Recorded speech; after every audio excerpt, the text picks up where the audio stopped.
அந்த 95 மாவட்டங்களிலிருந்து மாவட்டத்திற்கு 3 அல்லது 5 வாகனங்களில் இளைஞர் பட்டாளத்தை இந்த காலேஜ் போகிற ஸ்டூடெண்ட்ஸு அந்த ஏரியாவில் இருக்கிற பசங்க 350லேருந்து 380 வேன்களில் பசங்களை கூட்டிகிட்டு வந்து அந்த க்ரௌடை நிப்பாட்டிக்கிட்டாங்க. இல்லை எந்த ஆதாரத்தின் அடிப்படையில் இதை சொல்கிறீங்க? நீங்கள் வாகனங்கள் பட்டியல் நீங்கள் எடுத்து பாருங்கள், நீங்கள் மாவட்ட செயலாளர்கள் நீங்கள் விசாரிச்சு பாருங்கள், அவங்க கட்சியில நீங்கள் விசாரிச்சு பாருங்களேன். எந்தெந்த மாவட்ட செயலர் எத்தனை வண்டி கொண்டு வந்தாங்கிற பட்டியல் என்னால் கொடுக்க முடியும். நீங்க புது கிரௌட் ஏதாவது வந்துச்சா? ஒரு கிரௌடு பார்த்த பிறகு போயிடணும். அப்படி ஏதாவது கிரௌடு நகர்ந்ததா? இல்ல சார், அப்ப நீங்க சொல்றதை பார்த்தா இதே முகங்கள் தான் அடுத்து தமிழ்நாடு ஃபுல்லா எல்லா இடத்துலயும் இருக்கும் நீங்க சொல்றீங்க. இதே முகங்கள் இருக்காது, இதே போன்ற ஒரு கட்டமைப்பு இருக்கு. அவர் என்ன பொறுத்த வரைக்கும் நான் சொல்றேன், ஸ்ட்ரெயிட்டா அவங்க அப்பா மூலியமா சினிமாக்கு வராரு. அதுவும் தன்னால ஏற்படுத்திக்கிட்ட ஒரு வாழ்க்கை அல்லது. அவங்க அப்பா தொடர்ந்து 6-7 பொருந்தும் சார். அது எப்படி அந்த கிடைச்ச வாய்ப்பை பயன்படுத்திக்கிட்டாங்க உதயநிதி ஸ்டாலின் அவர்களையும் கம்பேர் பண்ணாங்க. எல்லாமே நான் ஆட்சிக்கு வந்தா ஊழலற்ற நிர்வாகம், ஒரு குடும்பத்தின் ஆட்சி இருக்காது, தமிழ்நாடு. அதுக்கு மேலேயே ஒண்ணு சொல்லலாமே.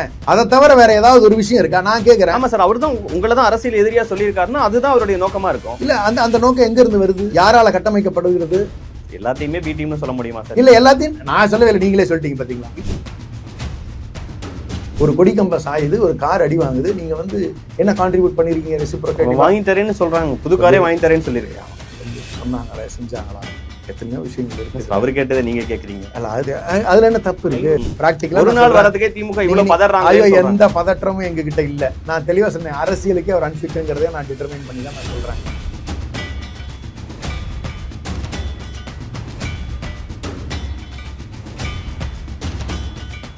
ஆச்சி ராயல் குலோப் ஜாமுன் பேக்ஸ், ஒன்று வாங்கினால் ஒன்று இலவசம். வணக்கம், இது தி டிபேட். நான் தினேஷ். சிறப்பு நேர்காணலில் இன்று நம்மோடு இணைந்திருப்பவர் திராவிட முன்னேற்ற கழகத்தின் திருமிகு ராஜா தமிழ்மாறன் அவர். சார் வணக்கம். வணக்கம், எப்படி இருக்கீங்க? நல்லா இருக்கேன். விஜயோடைய முதல் பரப்புரை திருச்சியில தொடங்கின அந்த பரப்புரை எப்படி இருந்துச்சுன்னு நினைக்கிறேன்? பரப்புரை எல்லாரும் மீடியால ஒரு பெரிய ஹைப் கொடுத்த மாதிரியான ஒரு ஃபீலிங் இருந்துச்சு. விசாரித்தோம் எது மாதிரியான க்ரௌடு, தன்னெழுச்சியான க்ரௌடு, அப்படி இப்படிலாம் நிறைய பதிவுகள் ஆங்கர்ஸ் எல்லாம் கொடுத்துட்டு இருந்தாங்க. அதெல்லாம் எனக்கு மாறுபாடு உறுதியாக உண்டு, கருத்து வேறுபாடும் வலிமையாக இருந்துச்சு. விசாரித்த வகையில் எனக்கு கிடைத்திருக்கக்கூடிய அணித்தரமான தகவல், ஆதாரங்களோடு இருக்கக்கூடிய தகவல் என்னென்னா, கிட்டத்தட்ட 95 மாவட்ட செயலாளர்களை நியமனம் பண்ணியிருக்காங்க அவங்க கட்சியிலிருந்து. அந்த 95 மாவட்டங்களிலிருந்து மாவட்டத்திற்கு 3 அல்லது 5 வாகனங்களில் இளைஞர் பட்டாளத்தை இந்த காலேஜ் போகிற ஸ்டூடெண்ட்ஸு அந்த ஏரியாவில் இருக்கிற பசங்க விஜய் பார்க்க போகலாமா, விஜய் பார்க்க போகலாமா அப்படின்னு சொல்லிட்டு அந்த மாவட்ட செயலாளர்கள் மூலிமா ஒரு 4-5 வேன் ஒரு மாவட்டத்துக்கு கிட்டத்தட்ட ஒரு 300 to 400 வேன்கள், 350லேருந்து 380 வேன்களில் பசங்களை கூட்டிகிட்டு அந்த க்ரௌடை நிப்பாட்டிக்கிட்டாங்க. அப்படிதான் அந்த க்ரௌடு இருந்துச்சு. சார், நீங்க மாநாடுக்கு இந்த விஷயத்த சொன்னீங்கன்னா வெளியூர்கள்ல இருந்து மாவட்ட செயலாளர்கள் அழைச்சிட்டு வருவாங்கிறத புரிஞ்சுக்க முடியும். திருச்சியில ஒவ்வொரு ஊரா நான் வரப்போறேங்கிறதுல தொடக்கமா திருச்சி இருக்கு. அந்த திருச்சிக்கு வேற வேற மாவட்டங்கள்ல இருந்து இப்படி வர வச்சாங்கன்னு நீங்க சொல்றீங்களா? உறுதியாக எல்லாருமே அவங்க வீட்டுல இருந்து போய் பார்த்திருக்காங்க. சேலத்துல இல்ல அதாவது அங்கதான் நான் மாறுபடுறேன்னு நான் சொல்றேன். நான் திருச்சியில இருந்து வந்த க்ரௌட் ரொம்ப நேட்டிவ் ஆஃப் திருச்சிங்கிறது ரொம்ப கம்மி. இல்லை எந்த ஆதாரத்தின் அடிப்படையில் இதை சொல்றீங்க? நீங்க வாகனங்கள் பட்டியல் நீங்க எடுத்து பாருங்க, நீங்க மாவட்ட செயலாளர்கள் நீங்க விசாரிச்சு பாருங்க, அவங்க கட்சியில நீங்க விசாரிச்சு பாருங்களேன். எந்தெந்த மாவட்ட செயலர் எத்தனை வண்டி கொண்டு வந்தாங்கிற பட்டியல் என்னால கொடுக்க முடியும். நான் ஆதாரம் இல்லாம சொல்லல. சேலத்துல இருந்து யார் யார் போனாங்கன்னு நான் சொல்றேன். அந்த பசங்க சர்க்கிள் யார் போனாங்கிறத நான் சொல்றேன். கோயம்புத்தூர்ல இருந்து எத்தனை மாவட்ட செயலாளர்கள் வண்டி அம்சாங்கிற கணக்கு சொல்றேன். ஈரோட்ல இருந்து எத்தனை வண்டிகள் போச்சுங்கிற கணக்கு நான் சொல்றேன்.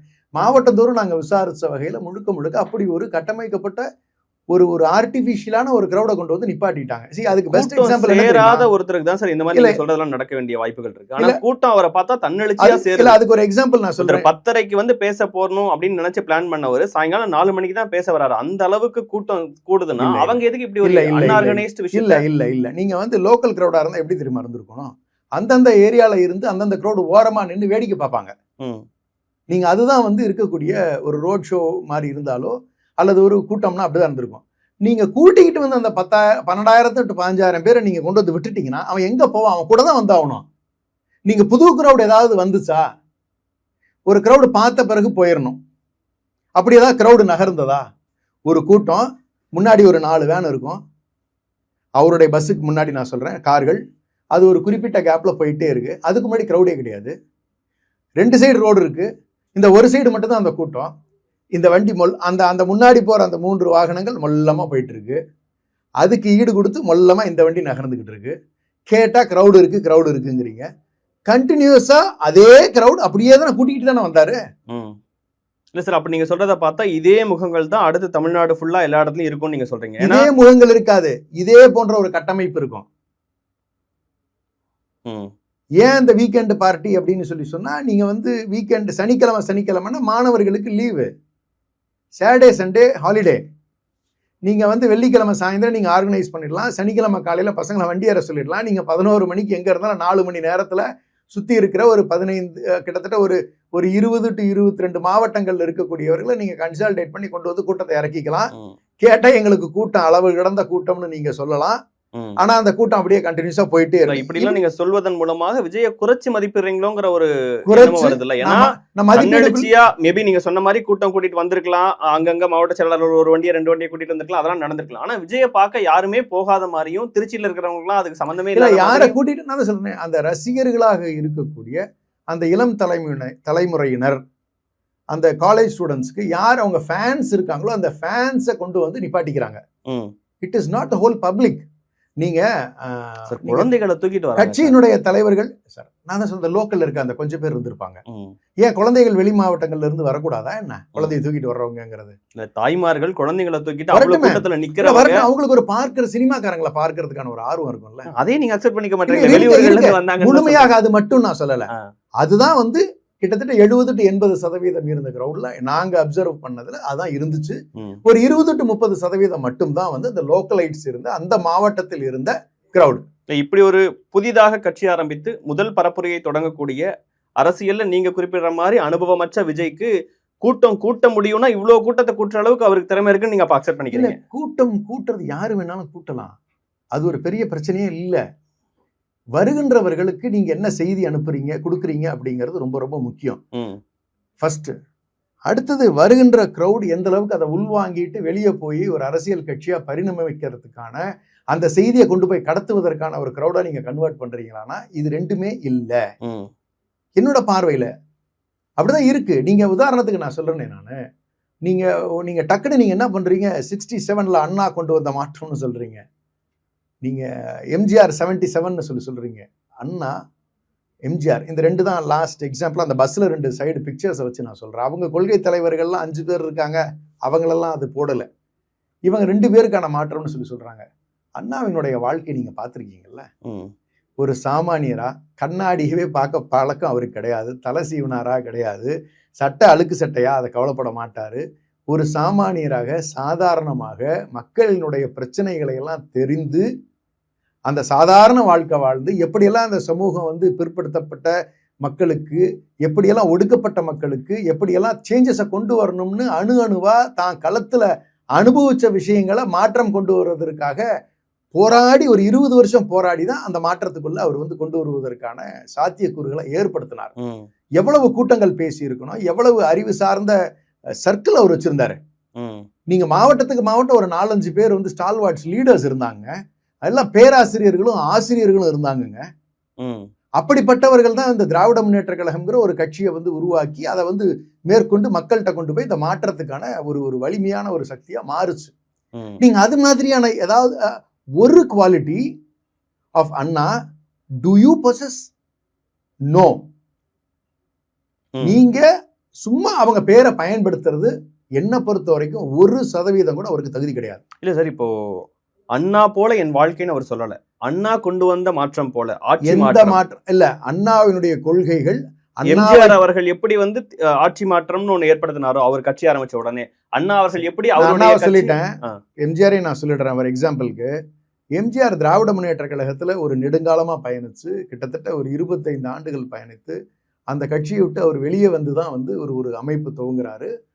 அதே போல அந்த ஸ்டால்வார்ட் லீடர்ஸ்ல பாதி பேரை வந்து தன்னோட ஒத்த கருத்துடையவர்களை வெளியே கூட்டிகிட்டு இருந்து தான் ஒரு ஆட்சி அமைக்கிறதுக்கான ஒரு முயற்சிகளை எடுத்திருக்காரு. அப்படிதான் வந்து நம்ம வந்து பார்க்குறோம். அவரும் வந்து ஒருவேளை சாப்பாட்டுக்கு கஷ்டப்பட்ட ஒரு நபர், சாமானியர்களுடைய பிரச்சனைகளை தெரிஞ்சு அந்த பிரச்சனைகளை களைவதற்காக ஒரு நோக்கம் கொண்டு அந்த நோக்கத்தை மக்கள் கிட்ட சொல்லுகின்ற பொழுது அது எடுபட்டுச்சு. மக்களுடைய வாழ்க்கை மாறுங்கிற நோக்கத்துல மக்கள் வந்து அவர் பின்னாடி ஃபாலோயரா இருந்தாங்க. அந்த மாற்றங்களை கொண்டு வருவதற்கான முயற்சிகள்ல அவங்க ஈடுபட்டாங்க. அது சாத்தியக்கூறாச்சு. இவருக்கு இது மாதிரி மக்களுடைய கஷ்டம் ஏதாவது தெரியுமா? ஒரே ஒரு தெரியாதுன்னு நீங்க எப்படி சொல்றீங்கன்னு கேக்குறேன். அவர் நீங்க அண்ணா அவர்கள், எம்ஜிஆர் அவர்கள் குறிப்பிடுறீங்க. அவங்க 2 பேரும் எப்படி எளிய வாழ்க்கையில இருந்து அந்த இடத்துக்கு வந்தாங்கிறத குறிப்பிடுறீங்க.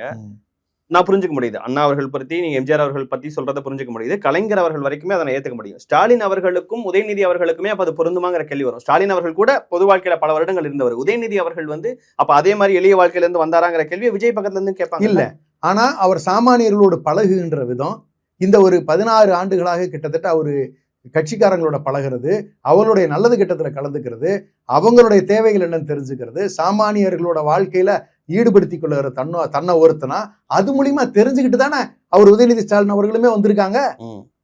சும்மா ஒண்ணு வரலையே. நீங்க எத்தனை நிகழ்ச்சிகள் நான் பட்டியலிட்டு சொல்லுவேன், எத்தனை திருமணங்கள், சுயமரியாதை திருமணங்கள், நீங்க எவ்வளவு கொள்கை கோட்பாடுகள், திராவிட முன்னேற்ற கழகத்தினுடைய முழுமையான கோட்பாடுகளை தெல்ல தெளிவா தெரிஞ்சுதானே அவங்க நின்றுருக்காங்க. ஒண்ணு எடுத்த உடனே அவர் வரலையே. இல்ல, நீங்க எளிய வாழ்க்கைன்னு சொன்னதுக்காக எளிய வாழ்க்கை மட்டுமல்ல, அத புரிதல் வேணுங்கிறேன். அந்த கொள்கைக்கான புரிதல்கள் தேவைன்னு சொல்றேன். அது எந்த புரிதலுமே அவருக்கு இல்ல. சாமானியருக்கான வாழ்க்கை புரிதல் அவருக்கு இருக்கவே இருக்காது. அவர் வந்து என்ன பொறுத்த வரைக்கும் நான் சொல்றேன், ஸ்ட்ரெயிட்டா அவங்க அப்பா மூலியமா சினிமாக்கு வராரு. அதுவும் தன்னால ஏற்படுத்திக்கிட்ட ஒரு வாழ்க்கை அல்லது. அவங்க அப்பா தொடர்ந்து 6-7 பொருந்தும் சார். அது எப்படி அந்த கிடைச்ச வாய்ப்பை பயன்படுத்திக்கிட்டாங்க. உதயநிதி ஸ்டாலின் அவர்களையும் கம்பேர் பண்ணாங்க. எல்லாமே அடுத்த அரசியலுக்கு அவர் எப்படி வந்தாருன்னு வரும். தந்தை இல்லைன்னா அவர் இல்ல. நீங்க நான் அதுக்குதான் நான் சொல்றேன், நான் தெளிவா கொள்கை கோட்பாடுகள்னு ஒரு பெரும் பயணம் இருந்திருக்குங்க. நீங்க சினிமாவுக்கு நான் ஒப்பீடு சொல்றேன். நான் அது மாதிரி அரசியலுக்கு நீங்க ஒப்பீடு வைக்கலாம், ஒன்றும் தப்பு இல்லை. ஒரு 16-18 ஆண்டுகளாக தொடர்ந்து கட்சியில பயணிச்ச பிறகுதானே அவங்க பொறுப்புக்கு வர்றாங்க. நீங்க நேரா ஒன்னும் ஒரு பொறுப்புக்கு வரலையே. அந்த வித்தியாசம் இருக்குல்ல. அப்ப நான் என்ன கேட்கிறேன்னா, அடிப்படையில ஒரு அரசியலுக்கான தகுதியை வந்து விஜய் அவர்கள்ட்ட இல்லைன்னு நான் பாக்குறேன். நான் ஆட்சிக்கு வந்தா ஊழலற்ற நிர்வாகம், ஒரு குடும்பத்தின் ஆட்சி இருக்காது, தமிழ்நாடு, அதுக்கு மேலேயே ஒண்ணு சொல்லலாமே. சிம்பிளா அவருக்கு வந்து டிஎம்கேவை கிரிட்டிசைஸ் பண்ணணும், அதை விட்டா வேற நோக்கமே அவருக்கு கிடையாது. ரொம்ப சிம்பிளான லாஜிக். அதை தவிர வேற ஏதாவது ஒரு விஷயம் இருக்கா நான் கேட்கிறேன். ஆமா சார், அவர் தான் உங்களை தான் அரசியல் எதிரியா சொல்லியிருக்காருன்னா அதுதான் அவருடைய நோக்கமா இருக்கும். இல்ல, அந்த நோக்கம் எங்க இருந்து வருது? யாரால கட்டமைக்கப்படுகிறது? யார் இதற்கு பின்னணியில இருந்து அவரை இயக்குறாங்க? எல்லாத்தையுமே பி டீம்னு சொல்ல முடியுமா சார்? இல்ல, எல்லாத்தையும் நான் சொல்லவே இல்லை, நீங்களே சொல்லிட்டீங்க பாத்தீங்களா? இல்ல சார், இந்த புரிதல் உங்ககிட்ட இருக்கிற வரைக்கும் எனக்கு மகிழ்ச்சி. பின்புலம்னு நீங்களே கமலஹாசன் அவர்கள் பார்த்து இதே வார்த்தைகளை பயன்படுத்துறீங்க. உங்களோட கட்சியில சார் நான் சொல்லவே இல்லை. ஆதவ அர்ஜுனோட இன்டென்ஷன் என்னவா இருந்திருக்க முடியும்? ரைட்டா? ஒரு அவர்களுடைய இருக்கக்கூடிய யார் பின்புலத்தில் இருக்கக்கூடியவர்கள்ங்கிறது உங்களுக்கு தெரியாமல ஒரு கவர்னர் அவரால் டக்குன்னு போய் பார்க்க முடியுது. கவர்னர் ஒன்றிய அரசு அவர் கட்சி ஆரம்பிக்கிறாருன்னு சொல்லி சொன்ன உடனே வந்து உங்களுக்கு Y பிரிவு, Z பிரிவு, என்ன பிரிவுனால பாதுகாப்பு டக்குன்னு போலீஸ் கொடுக்க, சிஆர்பிஎஃப்ல இருந்து உங்களுக்கு கொடுக்க முடியுது. இதெல்லாம் யாருக்கு சார் கிடைக்கும் டக்குன்னு? விஜய் மாதிரி ஒரு திரை பின்புலம் இருக்கிற ஒரு பெரிய பாப்புலாரிட்டி வரும்போது மீட் பண்ண கூட மாட்டேன்னா சொல்லுவாங்க சார். கவர்னரை பார்த்துட்டாங்கவே பிஜேபி பின்னாடி இருக்குன்னு சொல்றதெல்லாம் வந்து சரியா சார்? ஏன்னா கவர்னரை ஸ்டாலின் அவர்கள் சந்திக்கவே இல்லையா சார்? கவர்னர் யார் சார் பார்த்திருக்காரு? இது மாதிரி இருக்கக்கூடியவர்களும் அவர் பார்த்துட்டு இருக்காரா சார்? அவங்களுக்கு தேவையானவர்களை பார்க்கிறார், அவ்வளவுதான் சார். ரொம்ப சிம்பிளான லாஜிக் சார். என்னை பொறுத்த வரைக்கும், எங்களுடைய பார்வையில் இருந்து இருக்கக்கூடிய விஷயங்களை என்னை பொறுத்த வரைக்கும் இன்ஃபேக்ட் பர்சனலைஸ்டாக சொல்லணும்னா, ஐ அப்சர்வ் லாட் ஆஃப் லீடர்ஸ்ங்க. அவங்களுடைய பயோகிராஃபி நான் பார்க்குறேன், அவங்களுடைய பாஸ்ட் ஹிஸ்ட்ரி நான் பார்க்குறோம். அப்படிலாம் பார்க்கும் பொழுது அடிப்படையில் ஒரு கட்சி நிற்கணும்னு சொன்னால் அந்த தலைவருக்கு கொள்கைகள் தெரிந்திருக்கணும், சாமானியர்களுடைய வாழ்வியல் முறைகள் தெரிந்திருக்கணும். இந்த கொள்கைகளும் அவரிடம் இல்லை. அவருக்கு சாமானியர்களுடைய வாழ்க்கையும் புரியாது. ஏன்னு கேட்டுக்கிட்டீங்கன்னா, அவர் கூட இருக்கக்கூடிய யாருமே அப்படிப்பட்டவர்களாக இருக்கிற மாதிரி எனக்கு தெரியலை. இமீடியட் 2 ரெஸ்பாண்டன்ஸ் இருக்கிறாங்க. அவங்களுக்கு கீழே இருக்கக்கூடிய சப்பார்டினேட்ஸாக இருக்கக்கூடியவர்கள். ஒன்று வந்து ஆதவ அர்ஜுனா அவர்கள். அவருடைய பின்புலம் என்னங்கிறது உங்களுக்கு தெரியும், ரைட்டா? நீங்க புஷி ஆனந்த் ரசிகர் மன்றத்தினுடைய அவருடைய தலைவராக இருந்தவர். அவருடைய பங்களிப்பு என்னன்னா, அவர் நினைப்பதை செய்து கொடுக்கக்கூடிய ஒரு பணியாளராகத்தான் அவர் வந்து பணியாற்றி கொண்டிருக்கிறார். அவ்வளவுதான் இவங்களுக்கு இருக்கக்கூடியது. நீங்க உங்க கூடயே இருந்தவர், அவர் கூட இருக்கிறனால அவர் யார்? எங்க கூட நிறைய பேர் வேலை பார்த்தவங்க இருக்காங்க. அப்படிலாம் இருக்கத்தான் செய்வாங்க. நீங்க என்னது ஒரு அந்த நாங்க பிகே என்கேஜ் பண்றோம். பிகே வந்து அவர் எலெக்ஷன் ஒர்க்குக்காக வந்து அவர் எத்தனையோ பேர் என்கேஜ் பண்ணியிருந்தாரு. அதுல ஒர்க் பண்ண ஒருத்தர் தான் வந்து இருக்கக்கூடிய ஆதவர்ஜுனாக்கு எவ்வளவு பெரிய பின்புலம் இருக்குன்னா இப்ப நீங்க சொல்றீங்கன்னா அப்படி பின்புலம் இருக்கிறவரை நீங்க வேலை செய்யறதுக்காக வச்சிருக்கீங்க. பின்புலம் நாங்க வைக்கல. பின்புலம் இருக்கக்கூடியவர் எங்களோட வந்து பணியாற்றினார். எங்களோடுன்னு சொல்றதை விட பிரசாந்த் கிஷோரினுடைய அணியில் பங்காற்றினார். பிரசாந்த் கிஷோரே அவர் தான் அழைச்சிட்டு வந்தாருன்னு சொன்னாங்க. அவரு என்ன வேணாலும் சொல்லலாம். அவர் சொல்றதெல்லாம் உண்மையாயிடுமா என்ன? அப்படிலாம் இல்ல. அது தவறான தகவல். பிகே கீழ அவர் வேலை பார்த்தார். அதான் நீங்க வந்து அவங்க 2 பேர் தான் இருக்கிறாங்கன்னு சொல்றீங்க. விஜய் அவர்கள் அறிக்கையில ஒரு மக்கள் கடல் என்னோட இருக்கு, அதை பொறுத்துக்க முடியாம திமுகவினர், ஏன்னா இன்னைக்கே நீங்க பேசுற நாள்ல இந்த 2 நாட்கள்ல திமுகல விஜய் அவர்கள் குறித்து பேசாத அமைச்சர்களே இல்லைங்கிற அளவுக்கு எல்லாரும் விஜய் அவர்களுக்கு எதிராக பேசுறாங்க. நான் தான் சொல்றேன், he is unfit for politics நான் கிளியரா டிஃபைன் பண்றேன். Reason is very simple. நீங்க தமிழ்நாட்டினுடைய நலனுக்காக ஒரு தொலைநோக்கு பார்வையில ஏதாவது திட்டங்கள் அறிவித்திருக்கிறீர்களா? இதை செய்ய போகிறோம். நீங்க வந்து இன்ஃபேக்ட் நீங்க ஒரு சூப்பர் ஸ்டேட்மெண்ட் கொடுத்தீங்க. ஐ வாஸ் ரியலி சர்ப்ரைஸ்டுங்க. என்ன ஸ்டேட்மெண்ட்னா, எனக்கு பணம்லாம் நீ பார்க்கணுங்கிற அவசியமே கிடையாது. ஆமா, உனக்கு 500 கோடி இருக்கு, 1000 கோடி இருக்கு, 2000 கோடி இருக்கு, படத்துக்கு 200 கோடி இருக்கு, நீ பணம் பார்க்க வேண்டிய அவசியம் உனக்கு இல்லை. ஆனா சாமானியர்கள் உன்னை நம்பி அந்த கூட்டத்திற்கு வந்து செல்போனை இழந்துட்டு போனவங்க, உங்களுக்கு எத்தனை பேர் ஆக்சிடென்ட் ஆகி இறந்தாங்க உன்னுடைய மாநாட்டுக்கு வந்தப்ப, 25 பேருக்கு மேல அடிபட்டு இருக்கக்கூடிய நிலையில யாருக்காவது எந்த உதவியாவது நீங்கள் செய்திருக்கிறீர்களா? உங்களை நம்பி தானங்க நீங்க அவங்க வர்றாங்க, உங்களை தேடிதாங்க அவங்க வந்தாங்க, அந்த இளைஞர் பட்டாளெல்லாம். அதுக்கெல்லாம் நீங்க ஏதாவது உதவி பண்ணியிருக்கீங்களா? ஸோ உங்களுக்கு அந்த ரெசிப்ரோகேட்டிவ் ஸ்டைல் இல்லை. உங்களை நம்பி வரக்கூடியவர்களை ஊக்கப்படுத்துகின்றதோ அல்லது வந்து அவர்கள் குடும்பம் பாதிக்கப்படுகின்ற பொழுது உதவி புரிகிறதோ இல்லை. ஒரு கொடிக்கம்ப சாயுது, ஒரு கார் அடி வாங்குது, நீங்க வந்து என்ன கான்ட்ரிபியூட் பண்ணிருக்கீங்க? ரெசிப்ரோகேட்டிவ் வாங்கி தரேன்னு சொல்றாங்க, புது காரே வாங்கி தரேன்னு சொல்லிருக்கேன். அவங்க சொன்னாங்களே, செஞ்சாங்களா? எத்தனையோ விஷயங்கள் இருக்கு. அவர் கேட்டதை நீங்க கேக்குறீங்க. அல்ல, அதுல என்ன தப்பு? 505 வாக்குறுதிகள் கொடுத்தீங்க, சொன்னீங்களே, செஞ்சீங்களான்னு அவர் அடுக்கிறார். 364 வாக்குறுதிகளை நிறைவேற்றி இருக்கிறோம். அதற்கு மேல் இருக்கக்கூடிய 60 பரிசீலனைகள் உள்ளன. அதற்கு மேல் 39 வாக்குறுதிகள் ஒன்றிய அரசினுடைய ஒப்புதலுக்காக காத்திருக்கிறது. 40 வாக்குறுதிகள் எங்களுக்கு தற்போதைய நிதி நிலையில் செய்வதற்கு வாய்ப்பில்லை. இந்த 505க்கான விளக்கத்தை உங்ககிட்ட இப்ப நான் சொல்லிட்டேன். இது வந்து அறிவித்த 505க்கான பதில். அறிவிக்கப்படாத திட்டங்கள், காலை உணவு திட்டம் மிகப்பெரிய வெற்றியை வந்து இன்னைக்கு பெற்றிருக்கு. புதுமை பெண் திட்டம், தமிழ் புதல்வன், நான் முதல்வன், இன்னுயிர் காக்கும் திட்டம், இல்லம் தேடி கல்வி, மக்களை தேடி மருத்துவம், மதுரையில் அதிநவீன நூலகம், இன்னைக்கு திருச்சியில அதிநவீன நூலகம், கோவையில் அதிநவீன நூலகம், இது போல எண்ணற்ற திட்டங்களை, மக்களுக்கு என்ன தேவையோ அது போன்ற திட்டங்களை எல்லாம் வந்து அறிவிக்கப்படாததை இன்று இந்த அரசு தொடர்ந்து செஞ்சுக்கிட்டு வருதுங்கிறத நீங்க தயவு செஞ்சு கவனத்துல கொள்ளணும். நான் கேட்டேன், இதெல்லாமே அறிவிக்கப்படாத திட்டங்கள். இதெல்லாம் நிர்வாகத்தை எப்படி இன்னும் சீர்படுத்துறதுங்கிறதுக்கான நடைமுறைகள். ஒவ்வொரு இடமா நீங்க போய் அலையாதீங்க, எல்லாத்தையும் ஒரு இடத்துல கொண்டு வரேங்கிறது நல்ல விஷயம். ஆனா அது வந்து இதெல்லாம் ஒரு தேர்தல் அறிக்கையில சொல்ற விஷயமான்னு எனக்கு தெரியலையே. இல்லையே, சொல்லலாமே, ஒன்றும் தப்பு இல்லையே.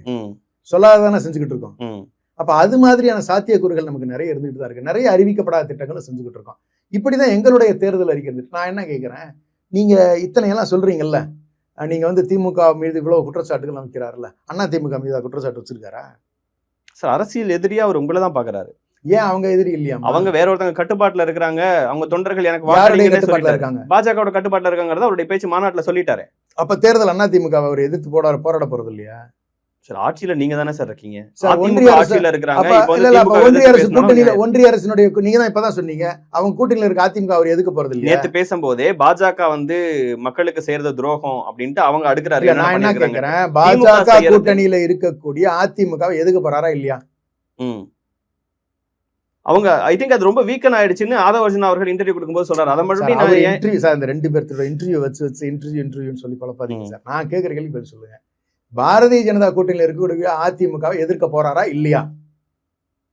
சார், திமுக அதிமுகவுக்கே மாற்றாதானே வந்திருக்கிறாரு சார். நீங்க அவரு சொல்லணும், நீங்க பதில் சொல்லக்கூடாது. அவர் அதை சொல்ல தயாரா? அதிமுகவை ஏன் விமர்சிக்க மாட்டாருங்கிற கேள்வி. ஏன் விமர்சிக்கல? நோக்கம் என்ன? ரொம்ப சிம்பிள். அவரோட ஸ்ட்ராட்டஜி இருக்கலாம் சார். அதிமுக அதான் ஸ்ட்ராட்டஜி என்னங்கறத நானே சொல்லிடுறேன். திராவிட முன்னேற்ற கழகத்திற்கு இந்த 4.5 ஆண்டுகள்ல அவ்வளவு நல்ல பெயர் ஏற்பட்டிருக்கு. ஆன்டி இன்கம்பன்சி ஃபேக்டர் பில்ட் ஆகவே கிடையாது. அப்ப பாரதிய ஜனதாவாகட்டும் அதிமுகவாகட்டும் அவங்களுக்கு ஒரு ஃபியர் ஃபேக்டர் பில்ட் ஆகுது. அப்ப என்ன பண்றாங்க, they have employed Vijay straight away to create an anti incumbency factor or create a bad name for the party. இதான் அவங்களுடைய ஒரு முயற்சி. அதாவது திராவிட முன்னேற்ற கழகத்தின் மீது கற்பனைகள் எல்லாம் இல்ல, சில ஆதாரங்கள் இருக்குது. இவரு நான் என்ன கேக்குறேன், நீங்க ப்ரூஃப் எல்லாம் நீங்க சொல்லுங்க. இவர் அமித்ஷாவை எப்ப சந்திச்சாரு? இவர் இவர் மோடியை சந்தித்தது இருந்திருக்கா இல்லையா? இவர் அமித்ஷாவை சந்திச்சிருக்காரா இல்லையா? சொல்லுங்க. சந்திக்கிற நோக்கம் என்ன? இல்ல நான் ஒண்ணு சொல்றேன். நீங்க அதிமுகவும் பாஜகவும் ஆன்டி இன்கம்பன்சி திமுக எதிராக ஏற்படுத்த இவரை எம்ப்ளாய் பண்ணிருக்காங்கன்னு சொல்றாங்க. இன்னொரு பக்கம் போன எலெக்ஷன்ல மக்கள் நல கூட்டணின்னு ஒண்ணு உருவாக்கி ஆளும் கட்சிக்கு எதிராக வாக்குகளை பிரிச்ச மாதிரி திமுகவே விஜய் அவர்களையும் இறக்கி விட்டுருக்கு. திமுகவுக்கு எதிரான வாக்குகளே திமுகவுக்கு எதிரான வாக்குகள் விஜய் கொஞ்சம் அதிமுக கொஞ்சம் பிரிஞ்சா அது திமுக சாதகமா அமையுங்கிறதுக்காக விஜய் அவர்களை திமுகவே எம்ப்ளாய் பண்ணிருக்குன்னு சொன்னா அதை நீங்க அக்செப்ட் பண்ணிப்பீங்களா? அப்படிப்பட்ட வாய்ப்புகளுக்கு இடமே இல்லையே. என்ன சார் நீங்க ஒண்ணு சொன்னீங்கல்ல, அந்த மாதிரி இதெல்லாம் எது சாத்தியம் எது சாத்தியம் இல்லன்னு பப்ளிக் பாத்துக்கிட்டு நீங்க சொல்லலாம் நீங்க இப்ப சொல்லலாம். இதுல எது அவர் பண்ணிக்கிட்டு இருக்காரு எது அவர் பண்ணலங்கிறது பப்ளிக்கு தெரியும். நீங்க ஒரு வாதத்துக்கு நீங்க கேக்குறீங்க, ஆனா அது இல்ல நான் சொல்றேன். ஆனா என்னுடைய பார்வையில எங்களுக்கு தெரியறது என்னன்னு கேட்டீங்கன்னா, மகளிர்கிட்ட எங்களுக்கு பெரும் நல்ல பேர் ஏற்பட்டிருக்குங்க.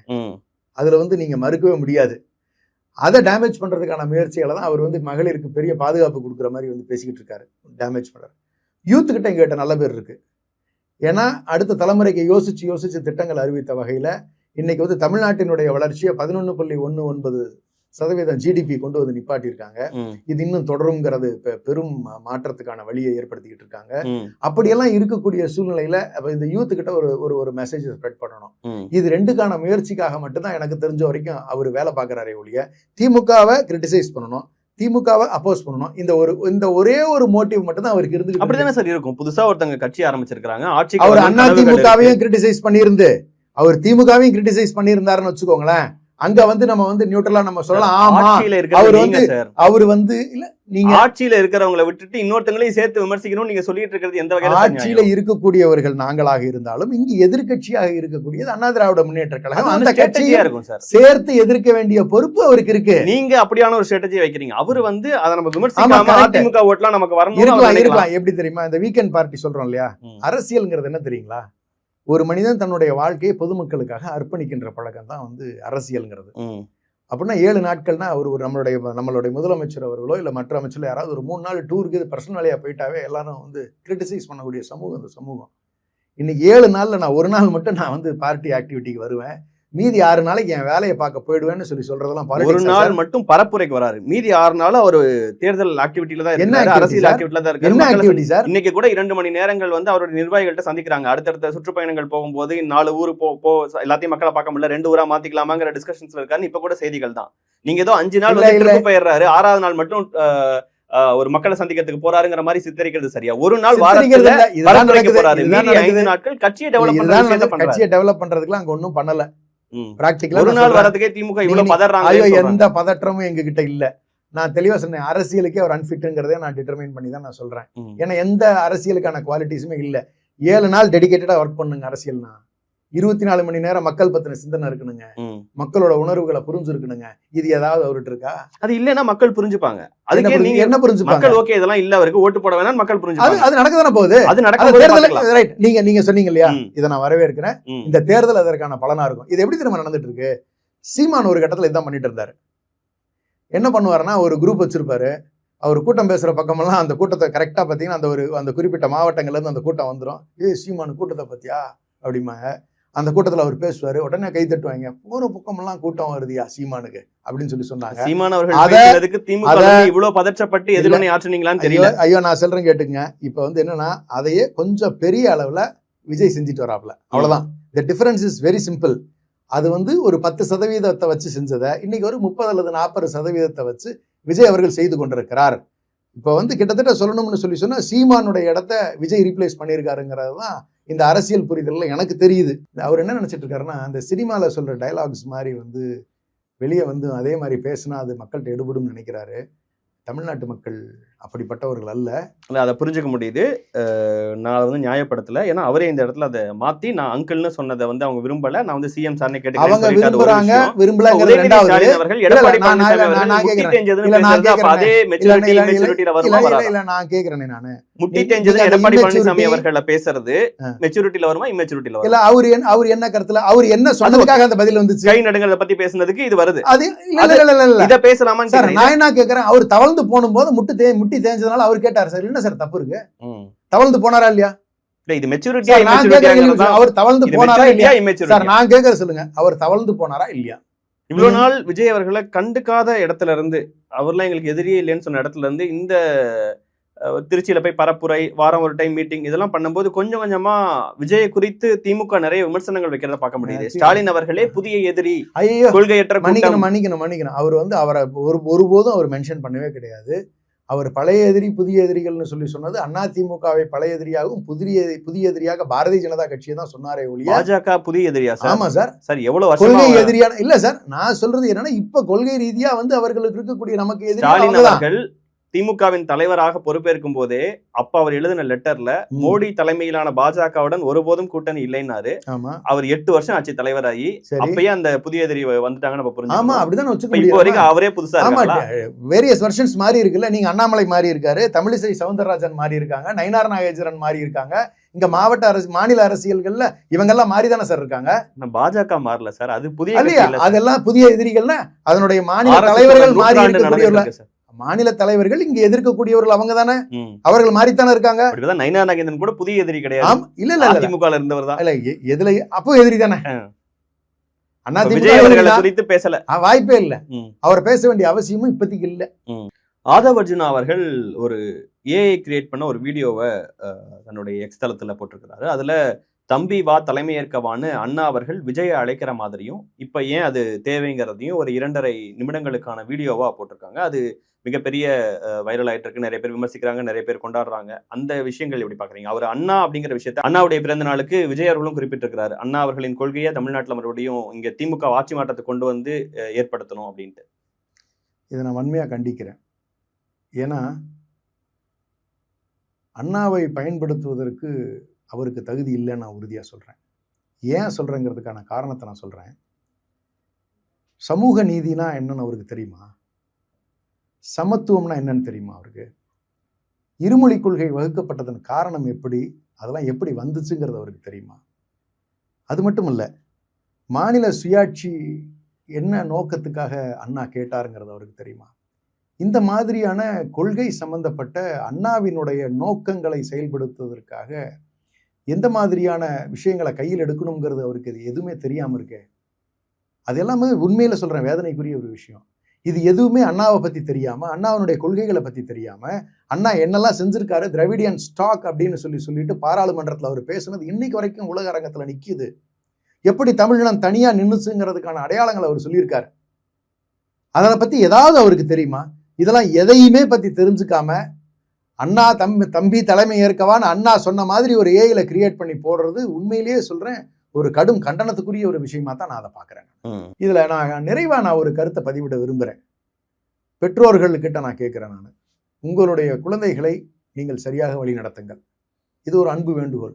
ஒரு தலைவன் எப்படி இருக்க வேண்டும்ங்கிறத நீங்க எல்லாம் முடிவு பண்ணி நீங்க நிறைய தலைவர்களை பார்த்துருக்கீங்க உங்களோட வாழ்க்கையில. எது மாதிரியான நோக்கம் தமிழ்நாட்டுக்கு வளர்ச்சியை தரும், அவங்களுடைய எதிர்காலத்தை பிரகாசமாக்கும், உத்தரவாதமாக அமைக்கும் அப்படிங்கிறது உங்களுக்கு நல்லா தெரியும். உங்களுடைய குழந்தைகளை பக்குவப்படுத்த வேண்டிய பொறுப்பு உங்களுக்கு இருக்கிறது. ஏன்னா இந்த பருவத்தில் குழந்தைகளுடைய வாழ்க்கை வீணாச்சுன்னு சொன்னா சரி செய்ய முடியாத பாதைக்கு சென்று விடும் அப்படிங்கிறது நீங்கள் உங்கள் எல்லாம் தெரிஞ்சவங்க. இந்த குழந்தைகள் மீது அக்கறை இருக்கக்கூடியவர்களாக, அடுத்த தலைமுறை மீது அக்கறை உள்ளவர்களாக திராவிட முன்னேற்ற கழகத்தின் சார்பாக சொல்ல வேண்டிய கடமை எங்களுக்கு இருக்கிறது. அவர்கள் மீதான அக்கறையில் இதை பதிவிடுறேன்.